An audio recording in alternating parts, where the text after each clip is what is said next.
नमस्कार दोस्तों, स्वागत करता हूं आप सभी का आपके चैनल मिशन एजुकेशन में। आज हम सीजी बाल विकास के जो अभ्यास हैं उसको हम फिर से करेंगे। तो चलिए हम एक एक करके ऑप्शन को समझते हैं और उत्तर देने का प्रयास करते हैं। और दोस्तों, यदि ये वीडियो आपको अच्छा लगेगा तो इसको लाइक शेयर ज़रूर कीजिएगा। तो चलिए दोस्तों, बिना समय गंवाए फटाफट हम इस क्लास को शुरू करते हैं। तो पहला है, निम्न में से खुली पुस्तक एग्ज़ाम प्रणाली का सर्वाधिक महत्व लक्षण है। यह विद्यार्थियों को गंभीर होने में मदद करती है। यह क्लास में उपस्थिति को सुधारने में मदद करती है। यह विद्यार्थी में परीक्षा के प्रति दुश्चिंतता को कम करती है। यह विद्यार्थियों को सोचने के लिए बाध्य करती है।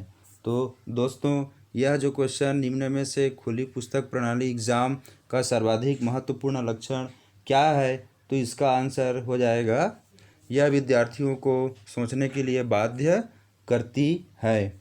खुली पुस्तक परीक्षा प्रणाली का सर्वाधिक महत्वपूर्ण लक्षण यह होता है दोस्तों कि यह विद्यार्थियों को सोचने के लिए बाध्य करता है। साथ ही साथ इस प्रणाली का उद्देश्य विषयों को रट कर परीक्षा देने की बजाय उनका विश्लेषण करके और तार्किक कौशल को शिक्षा से जोड़ने का उद्देश्य रखता है। ओके, दूसरा देखते हैं दोस्तों, बाल विकास से संबंधित। जब शिक्षक बच्चों के समूह का एक अभिन्न अंग बनकर उनके व्यवहार की जानकारी लेता है तो यह किसका उदाहरण है। पहला देखते हैं इसमें अनौपचारिक, दूसरा है असहभागिता निरीक्षण, औपचारिक निरीक्षण और सहभागी निरीक्षण। दोस्तों, जब हम बच्चों के बीच में मिलकर उनके साथ हम काम करते हैं तो यह किसका संकेत देता है। तो दोस्तों, इसका आंसर हो जाएगा सहभागी निरीक्षण। इसका मतलब यह हुआ कि जब शिक्षक बच्चों के समूह का एक अभिन्न अंग बनकर उनके व्यवहार की जानकारी देता है तो यह सहभागी निरीक्षण का उदाहरण कहलाता है। इसके अंतर्गत निरीक्षणकर्ता व्यक्तियों के समूह का एक अभिन्न अंग बनकर उनके व्यवहार और व्यक्तित्व के गुणों की जानकारी एकत्रित करने का प्रयास करता है। मतलब हम यह समझने की कोशिश करते हैं कि उनके व्यवहार किस किस प्रकार के हैं। तीसरा देखते हैं, एक शिक्षक पाठ पढ़ाने से पहले बच्चों से प्रश्न पूछकर उनमें रुचि और जिज्ञासा उत्पन्न करता है। यह किस नियम का उपयोग किया गया है। प्रभाव का नियम, अभ्यास का नियम, तत्परता का नियम या समानता का नियम। दोस्तों, आप सभी भी यही करते होंगे कि जब आप क्लास लेते हैं तो उससे पहले क्या क्या उनको पढ़ाए हैं उसके बारे में भी आप थोड़ी थोड़ी जानकारी लेते ही हैं। तो यह हम लोगों का तत्परता का नियम कहलाता है। दोस्तों, तत्परता का नियम क्या होता है उसको समझते हैं कि तत्परता का नियम कार्य करने से पूर्व तत्पर या तैयार किए जाने पर बल देते हैं। अतः जब एक शिक्षक पाठ पढ़ाने से पहले बच्चों से प्रश्न पूछकर उनमें रुचि और जिज्ञासा उत्पन्न करता है तो यह तत्परता का नियम कहलाता है, जिससे बच्चों में किसी भी कार्य को करने की इच्छा जागृत होती है और वे सर्वाधिक जिज्ञासा के साथ उस कार्य को कर पाते हैं। ठीक है दोस्तों, चौथा देखते हैं कि छिपी हुई वस्तुएं निकालना इस बात का संकेत है कि शिशु निम्न में से किस संज्ञानात्मक कार्य में दक्षता प्राप्त करने लगा है। साम्यभिप्राय व्यवहार, वस्तु स्थायित्व, समस्या समाधान या प्रयोग करना। तो दोस्तों, छिपी हुई वस्तुएं ढूंढ निकालना इस बात का साक्ष्य है, इस बात का लक्षण है कि बच्चे वस्तु स्थायित्व अर्थात संज्ञानात्मक कार्य में दक्षता प्राप्त करने लगा है। आप यह भी जानें दोस्तों कि पियाजे के अनुसार यह पूर्व संक्रियात्मक अवस्था होती है जो कि 2 से 7 वर्ष तक होता है। इस अवस्था में बालक अपने परिवेश की वस्तुओं को पहचानने एवं उसमें अंतर निकालने लगता है। तो यह वस्तु स्थायित्व का लक्षण कहलाता है। दोस्तों, इसको समझिएगा अच्छे से, क्या होता है, यह वस्तु स्थायित्व कहलाता है। ओके, नेक्स्ट देखते हैं, यदि कोई विद्यार्थी प्रश्न पत्र के किसी प्रश्न के संबंध में पूछताछ करता है तो आप क्या करेंगे। ठीक है, जब हम परीक्षा लेते हैं और उसमें कुछ त्रुटि आ जाता है उस समय बच्चे हमसे पूछते हैं तो हम लोगों का रिस्पांस क्या होना चाहिए, उसमें क्या त्रुटि है उसको हम बता देंगे। आप संबंधित विषय शिक्षक को सूचित करेंगे। आप उन्हें जब तक प्रतीक्षा करने की सलाह देंगे कि जब तक उस त्रुटि सुधार निर्धारित न हो जाए, उग्र होकर कहेंगे कि जो जैसा समझ आ रहा है वैसा करो। तो दोस्तों इसका आंसर आप आसानी से दे सकते हैं। उसे तब तक हम प्रतीक्षा करने के लिए कहेंगे जब तक उसमें हमें ऊपर से आदेश नहीं आ जाता है। ओके, नेक्स्ट देखते हैं। निम्न में से मूल्यांकन को प्रदर्शित करता है। आप सभी थ्योरी पोर्शन तो बहुत ही अच्छे से पढ़ लिए हैं, लेकिन इस पोर्शन को आप करते हैं तो मुझे पूरी आशा है कि आपका जो स्कोर है और वह बहुत ही अच्छे से आगे बढ़ पाएगा। नेक्स्ट देखते हैं। निम्न में से मूल्यांकन को प्रदर्शित करता है। तो राम ने 200 में से 45 अंक प्राप्त किया, मोहन ने इंग्लिश में 38% प्राप्त किया, श्याम ने अंतिम परीक्षा प्रथम श्रेणी प्राप्त किया। तो दोस्तों इसका आंसर हो जाएगा सभी। यह मूल्यांकन की दिशा को प्रदर्शित करता है। मतलब यह होता है कि मूल्यांकन शिक्षण अधिगम प्रक्रिया का सोपान होता है। शिक्षक जिसमें यह सुनिश्चित करता है कि उसके द्वारा दी गई शिक्षण व्यवस्था तथा शिक्षण को आगे बढ़ाने की क्रिया कितनी सफल रही। तो तीनों ऑप्शन से हमको इस क्रिया का पूर्ण रूप से सत्यापन हो रहा है। ठीक है दोस्तों, नेक्स्ट देखते हैं कि आंतरिक कक्ष कारक जो अधिगम को प्रभावित करते हैं। तो हम लोग जो क्लास लेते हैं वह आंतरिक कक्षा और जो कक्षा है वो किस में निर्भर करता है। तो वह पहला रुचि, अभिप्रेरणा, मानसिक थकान और यह सभी। तो दोस्तों यह सभी तथ्यों पर निर्भर करता है कि बच्चे में रुचि कितना है, उनमें आंतरिक प्रेरणा कितनी है और वो कितने थकान है, वो थके हुए हैं। तो इसका आंसर क्या हो जाएगा? डी। ओके, नेक्स्ट देखते हैं कि चित्र पूर्णता परीक्षा और कोह ब्लॉक डिजाइन परीक्षा बालक की खाली स्थान को जानने के लिए उपयोग किया जाता है। दोस्तों कि जो कोह ब्लॉक है कि जो चित्र बनाने की पूर्ण करने की जो प्रक्रिया है वो उससे बच्चों में हम क्या चीज़ को चेक कर पाते हैं, इसको हम समझने का कोशिश करते हैं। तो इससे क्या रुचि, अभिप्रेरणा, बुद्धि या अभिवृद्धि।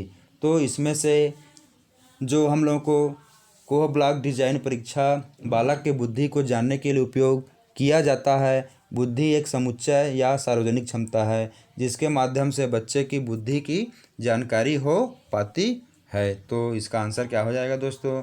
बुद्धि हो जाएगा। रुचि तो अलग चीज़ है, अभिप्रेरणा अलग है, अभिवृत्ति भी अलग है। नेक्स्ट देखते हैं। इनमें से कौन सा प्रमस्तिष्क पक्षघात का प्रकार नहीं है। तो इसमें हम सबसे पहले देखते हैं कि मांसपेशीय डायस्ट्रोफी प्रमस्तिष्कीय पक्षघात का प्रकार नहीं है, क्योंकि एक व्यक्ति की गति, संतुलन और मुद्रा को प्रभावित करने वाले विकारों के समूह के लिए यह एक समान शब्द है। तो इसका क्या हो जाएगा? मांसपेशीय डायस्ट्रोफी ये प्रमस्तिष्क पक्षघात का प्रकार का नहीं है। बाकी जो अ है, स है और ये द है, इसका आंसर है दोस्तों। ठीक है, नेक्स्ट देखते हैं कि स्मृति स्तर पर प्राप्त तथ्यों और सूचनाओं के आधार पर नवीन नियम और सिद्धांतों को विकसित करना क्या कहलाता है। बहुत ही इम्पोर्टेंट है, यह IMP क्वेश्चन है। इसको दोस्तों फिर से समझते हैं कि स्मृति स्तर पर प्राप्त तथ्यों और सूचनाओं के आधार पर नवीन नियम और सिद्धांतों को विकसित करना क्या कहलाता है। तो सामान्यीकरण, आत्मसातकरण, अनुप्रयोग या सहचर्य। तो दोस्तों यह हम लोग का कहलाता है कि यह सामान्यीकरण कहलाता है। क्या कहलाता है? सामान्यीकरण कहलाता है। मतलब स्मृति स्तर पर प्राप्त तथ्यों एवं सूचनाओं के आधार पर नवीन सिद्धांत एवं नियम को विकसित करना क्या कहलाता है? सामान्यीकरण कहलाता है। उसको सरलीकरण कहलाता है। उसको हमने अपनी तरीक़ा से समझ लिया है। ठीक है, इसके बाद इसमें हम देखते हैं बाल्यावस्था में सृजनात्मकता की अभिवृद्धि किस रूप में की जा सकती है।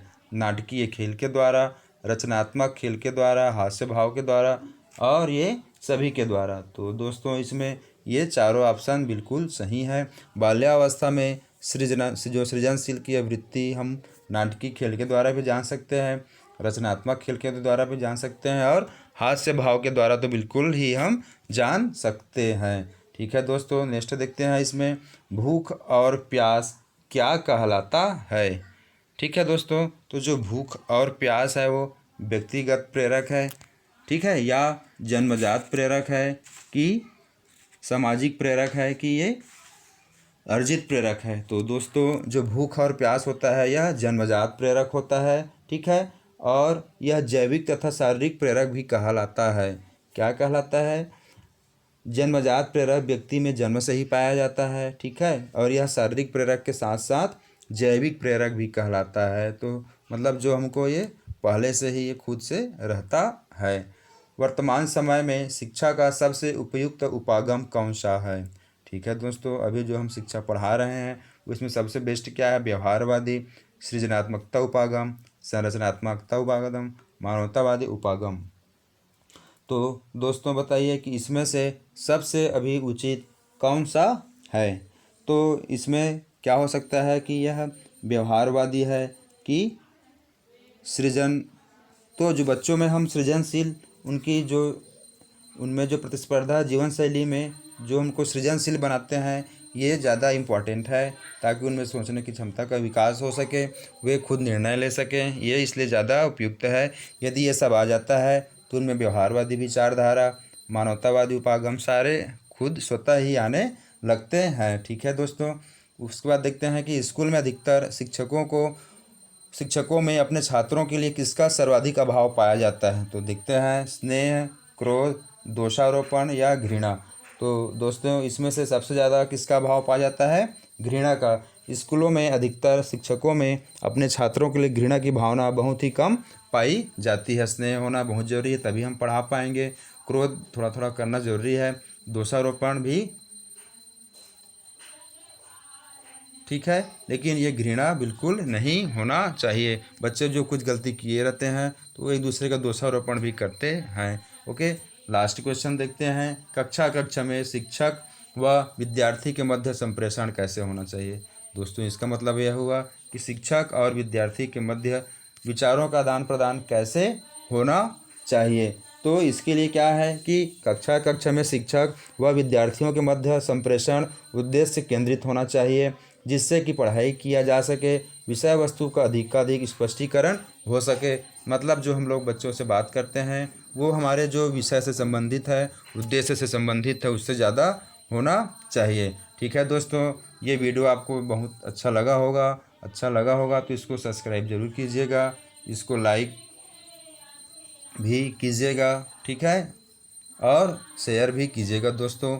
इसी के साथ इस क्लास को चलिए अब हम समाप्त करते हैं।